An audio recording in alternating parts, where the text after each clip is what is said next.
Hi everyone, I'm JD. Welcome back to my channel. So I've got another junk journal with me episode here in my vintage journal.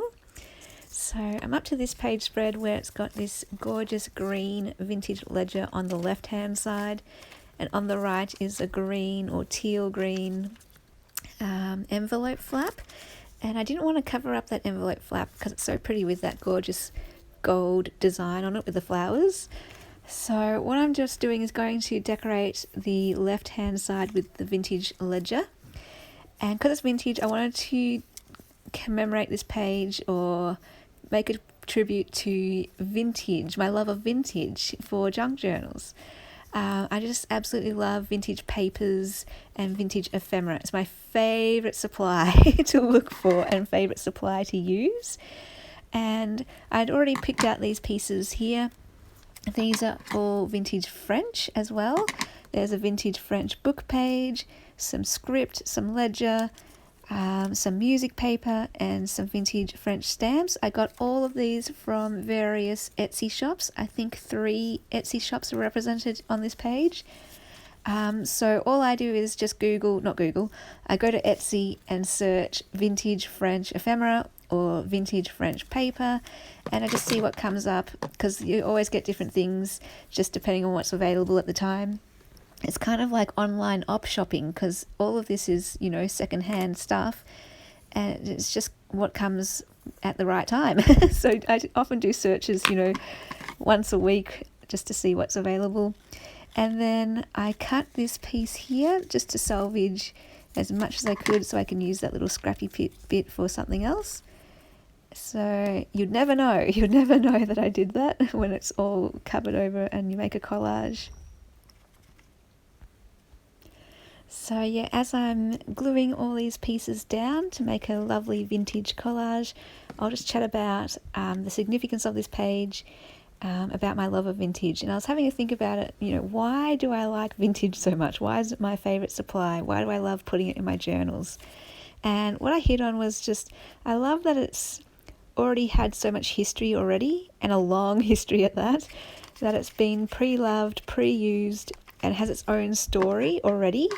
And when you can put that on a page, it just adds a layer of depth and meaning that's already there, represented in those pieces.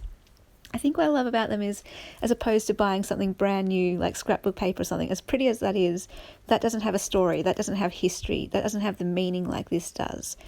And I love that even though it's not my story, that it adds that layer of depth to a page that I can then add my own stories to, my own meanings to, and contribute my layer to it. And it just kind of, I don't know, I like that. I really, really like that history, that story, that meaning behind it that's already there.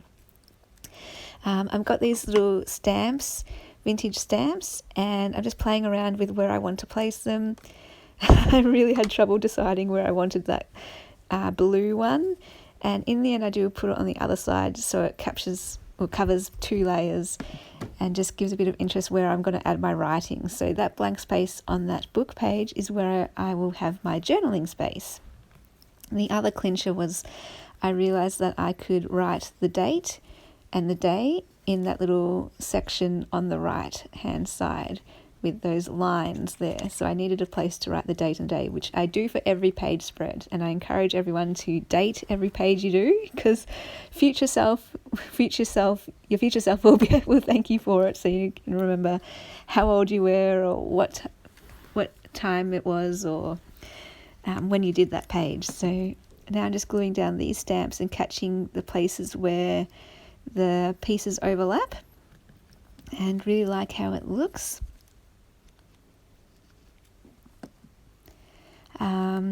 And then I think I now go in with my micron pen to write the day and the date in that little corner piece. Oh no, hang on, I glue this down first, but I'm still playing around figuring out where do I put it? But yeah, the clincher was just knowing that I could have that little gap, because there's not a lot of free space on this page. I covered every little bit of it, except for those vintage ledger pages. I wanted those to stick out and be part of the page too, so you could actually see the green ledger.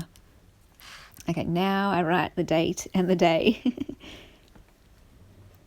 So today's date, Tuesday, and it's the 7th of July 2020. Okay, and now I go across and I just speed up this video a little bit while I write about my love of vintage. And so yeah, you can actually kind of see what I'm writing there. That's pretty good. So my favourite junk journal supplies, besides paper, I just love paper because you can always create a journal just using any papers. But besides paper, I'm always on the lookout for vintage ephemera and vintage papers, and love, love, love it. This is why I'm always searching in Etsy and eBay and in op shops for vintage things. And yeah, here I'm just writing about how it adds that layer of meaning and depth. And I love repurposing old things. I love giving it new life and using it in new and creative ways so that it becomes part of your own story. I think that's what I like too, is that even though it has its own meaning and purpose originally, when it comes into your hands, you can then give it new life and it becomes part of your story now. Like, I don't know, I like how that commemorates the pieces and highlights them and gives them new life, and it just becomes extra special, I think. The pieces are already special, but when you can incorporate them into your own page spread, into your own stories and meanings, then it just adds this whole other layer to it and becomes part of you now. And I love that.